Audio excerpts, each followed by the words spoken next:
Welcome back. So, Bedford Antiques today. And this is actually not one Bedford trip, but it's a series of trips, a few things that I just didn't have time for when I was doing other videos. So this is about a month's worth of catching up with some of the leftover pieces from previous Bedford trips. All right, when we get back, we'll get right into it.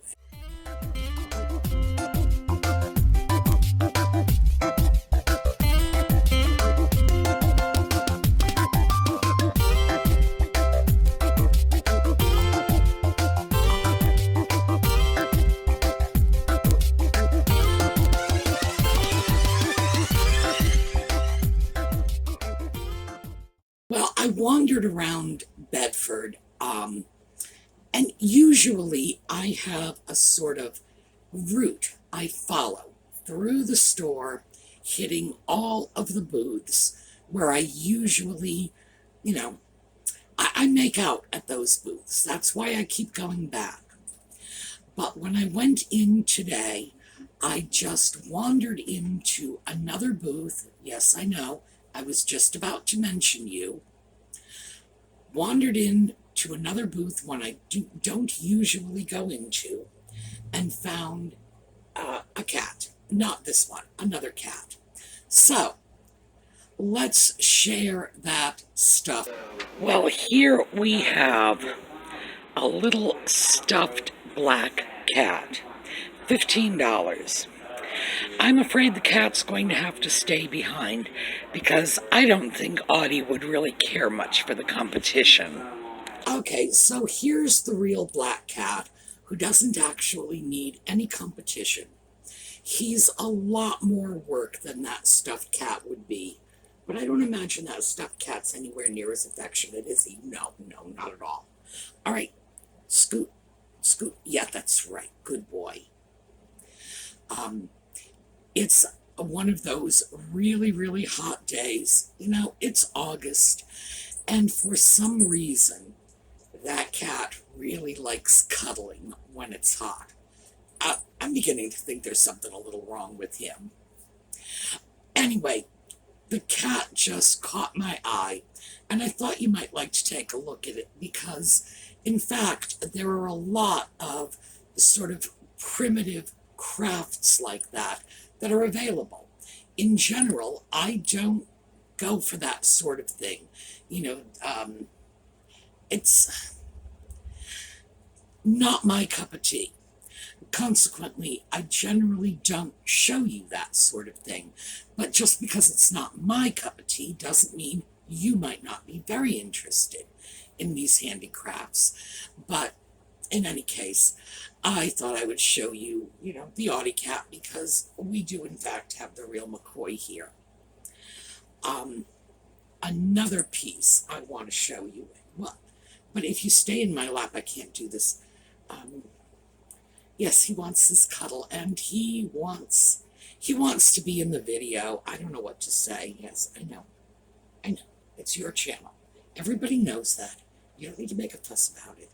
Yeah, I'm lucky that he lets me participate in his videos.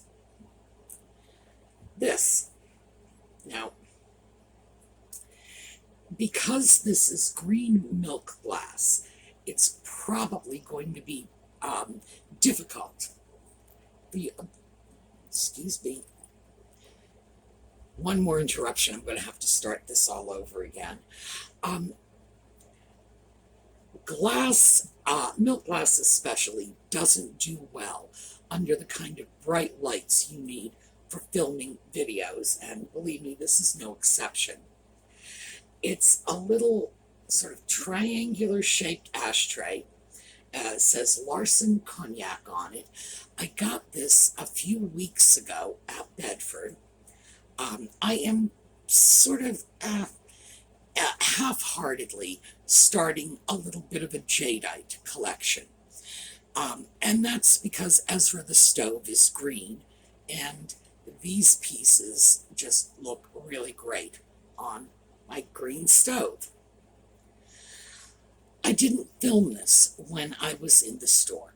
And the reason I didn't film it is very often when I talk about tobacco products, there will be a certain amount of blowback on that. I guess that's the best way to put it. People don't want to hear about ashtrays or Tabaciana. And this one, boy, it's cognac too. So, not only will I have the anti-tobacco people, but I'll have the anti-alcohol people. And if I just threw in a handgun, I'd have the entire ATF contingency haunting me. But a piece like this is so wonderfully useful. If you look at this and think, well, I just told you I'm putting it on a stove, you've got to know what it's going to be. It's going to be a spoon rest, and it's going to be able to accommodate very large spoons, ladles, spatulas. There's probably nothing I have in my utensil collection that wouldn't very nicely fit in here, and it matches my stove. And I thought about that and said, no, I really shouldn't self-censor like this.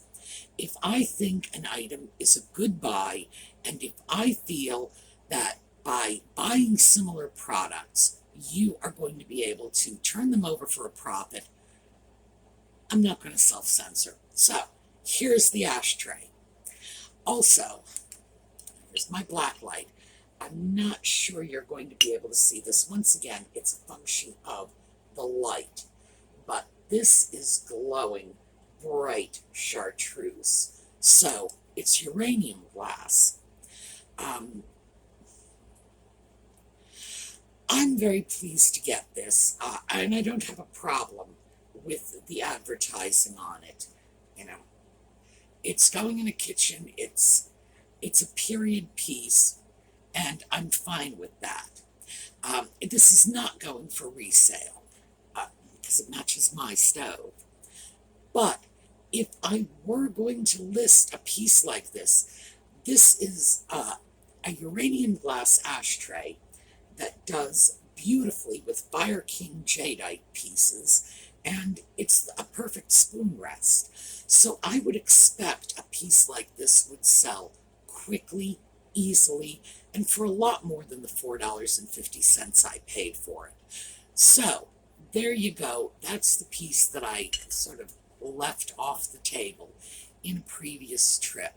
But I've decided I'm not going to do that anymore. Whatever it is, if I decide it's worth my time to pick it up, it's probably worth my time to show it to you. All right, after the stuffed cat today, I was wandering past a booth, and this booth is such a mixed bag. It's like fantastic deals on really interesting pieces, side by side with broken stuff. So I consider it to be sort of a junk booth. And my definition of a junk booth is where, you'll find broken bits and pieces, things that you kind of got to wonder why anybody's trying to sell them in the first place. But this booth occasionally has some really interesting items, especially if you're willing to scramble around for them. I did not have to do any scrambling at all. The pieces I got today were right on the display bookcase, right at the edge of the aisle. And you're going around a corner.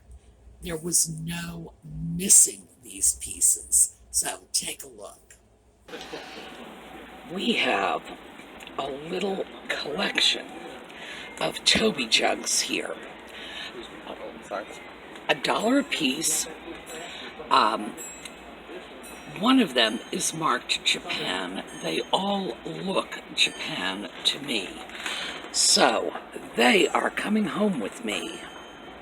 4 little Toby pitchers, $1 a piece. Now those pitchers are only, maybe 3-4 inches tall. They are small individual creamers. That's pretty much the way I view them. But small individual creamers have their uses. And I'm sure I've told you this before. I had a little tiny creamer that was in the shape of a traditional Native American with a war bonnet and so on. And the woman who purchased it from my Etsy shop wrote back later to tell me that she uses it for the milk for her little grandson's cereal. Pours the milk into the pitcher, he gets to pour the milk onto his cereal from his little pitcher. I thought, oh, is that the cutest thing? I mean, that's just, I got all misty-eyed over that, because that's memories in the making. I'm sure this kid is crazy about that. Goes to Grandma's house, gets his own personal little pitcher, pours the milk on his cereal. I think she said he was 4. And I like to think that, 50, 60 years from now, that little kid's going to be doing the same thing with that same little pitcher for his grandchildren. So these little pitchers are remarkably useful little items. Toby Jugs are, in fact, a British item. And they're just this sort of fat Shakespearean character. And Sir Toby Belch, that's what it comes from. I'm trying to remember what play Sir Toby Belch is from, and I think it's 2. Anyway, it's one of Shakespeare's comedic characters. And the English porcelain factories came up with beautiful collectible Toby Jugs. The Japanese later took the same design in the middle of the 20th century and just sort of went to town with it. Fat little faces and these, well, as I said, it's a comedic character. And the 4 pieces that I grabbed, I'm sure they are all made in Japan, even though only one was marked Japan. The English pieces are finer quality, frankly, and they really are. And I don't feel the Japanese pieces are crap or anything like that. It's just not the fine porcelain that you would get from England. And of course, you're not getting the same ridiculously high price tag either. But I was glad to get my hands on those. $1 a piece. That is just, well, to say it's thrift store pricing is, yeah, a thrift store and then some. But these little junk booths with their broken stuff and their, crawl around on your hands and knees on the dirty floors and, pick through to find something not broken. It is so worth your time. It really is. And so places like that, if I have the time to just comb through what they have available, I absolutely do it. I strongly recommend this to all of you as well. If you go into these beautiful high-end stores where everything is clean and neat and tidy and pristine, you kind of pay for that. If you want to get the good bargains, look at the low-end stuff. The stuff where they're just sort of dumping things into their booths. I love those booths. I really do. You can find the most amazing things at the most amazing prices. And this was an example. 4 of those. Beautiful pieces. Next up, and this is another Japan piece, set actually. I went up to the booth next to the pig booth where they have incredible deals. But again, you have to go crawling around on your hands and knees to pull stuff out of piles on the bottoms of shelves. So, look what I found today. Well, I am in the little booth right next to the pig booth, and I have found all kinds of charming little oddities in here. And usually, for pocket change, the prices here are so good. This is a little three-piece set. Obviously, it's the remnants of a larger set. Hand-painted, $7 for all three, and the cups are both marked Japan. No damage, coming home with me. Well, I really like those Japan porcelain cups. They were a big thing in the mid-century. In this case, they were part of a set that included a creamer. No idea what would have been included in the entire set. But these were meant to be juice glasses. So you would have things like maybe a pitcher and the little, porcelain cups, and then maybe some coffee cups. This one had a creamer, so there was probably a sugar bowl along with it. For $7, that is a nice little set. And I will not separate that. That one, when I list that, I'm listing that as the complete set. Usually when I have a stray creamer, I take it out, list it separately, but I don't think I'm going to this time. Those pieces are just really nice, and I'm quite certain someone is going to look at that and say, I know exactly what I'm going to do with two little 6-ounce juice glasses and a little creamer. I have exactly the spot in mind for that. So I was glad to get that. That was $7. And for this little booth, $7 is kind of a high price. But definitely a bargain in any case. Next up, Paul. And this was a set of bone plates. Well, you could just take a look at it. Well, wandering past Paul's cubbies again, and I found 3 wonderful bone plates, $1.50 each. There are no marks, at least nothing I can distinguish in terms of the manufacture of these pieces, but they are lovely. They've got some great crazing, and at $1.50 each, they're going to become Tidbit trays. These little sort of crescent-shaped bone dishes are great. I don't know anything about this particular set, except there's plenty of age to them. There's a lot of crazing, and I'm going to turn them into Tidbit trays. Mostly because a set of bone plates, in this case it's 3 plates, is probably not very valuable in and of itself, but they make great little tidbit trays, very interesting looking, and it's been a while since I've done any work with unusual plates like that. Those are great. They're really showing their age, so they are not, the nice shiny new looking plates. When I buy stuff, I want it to be old, but I want it to be in very good condition. These are showing their age, but they're still really great. Boy, did they appeal to me because of the age. It's the indications of age, the discoloration and the crazing that really sort of sold me on these. The price, $1.50 a piece, that is just terrific.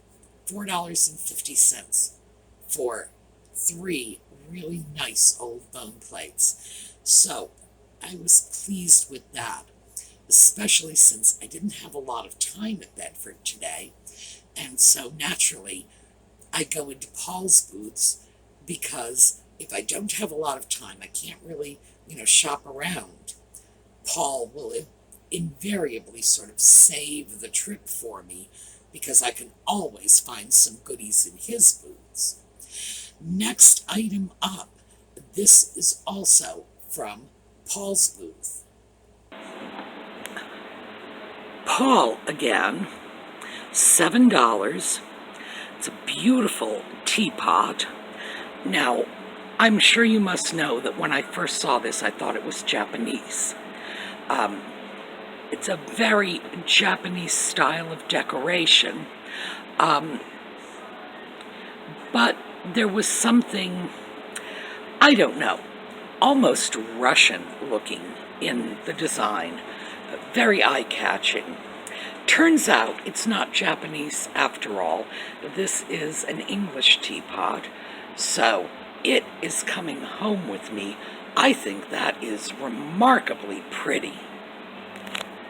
So I have to say, that is really one of the prettiest teapots. It's probably in the top maybe 3 or 4 in terms of really beautiful teapots that I have come across in the last couple of years. It just had the look of the Japanese teapots, you know, with the beautiful embossed designs and so on. But there's a level of precision, a sort of, well, as I said when I was filming it, it's like a Russian look to it. I'm not sure what it is that says Russian to me, but really nice. Very pleased to get that. $7, serious bargain. That is a beautiful piece. It's worth so much more than Paul was charging, but I don't know how Paul sets his prices. I really don't. He just, $7, I think it's because he just wants fast turnover. And so when I see something like that, of course I'm going to grab it. So that was a great piece. And as I say, one of the prettier teapots I've seen recently. Next up, this was also a little set from Paul. Paul again, $4.50, cup and saucer, definitely Asian, but I cannot read that, so I'll have to look it up, because frankly it looks more Korean to me than Japanese or Chinese script. But given the fact that I don't read any of them, I could be dead wrong. Anyway, nice piece. That is coming home with me. Now I'm going to have to go look up those markings because I do not read Japanese, Chinese, any of the Asian languages, none. No. And with the modern characters, it's very difficult to tell Japanese from Chinese because they use, I don't want to say they all use the same characters, but the modern characters, there's a lot of overlap. And the characters on the bottom of that set actually looked rather Korean to me. And frankly, I think it's probably just because I'm not used to the modern characters, and if I'm not used to it, it looks Korean to me. I have no idea how I am going to cope with this long term. In other words, the markings on the bottoms of the pieces are changing because they are using modern script. And I've got to get my head into the game because when they're using older script, at the very least, I can tell the difference between Chinese and Japanese. But with the modern script, no, I'm sort of cut adrift, saying to myself, I have no idea what this means. So I think that's going to be my homework project over the next few months, is to get more familiar with that. So at least I can say with some degree of certainty, this is Chinese or this is Japanese. And right now, nope, cannot do it look at it and say, oh, I don't know, maybe that's Korean. Not very helpful. But the little cup and saucer is relatively modern, so it's vintage, not antique.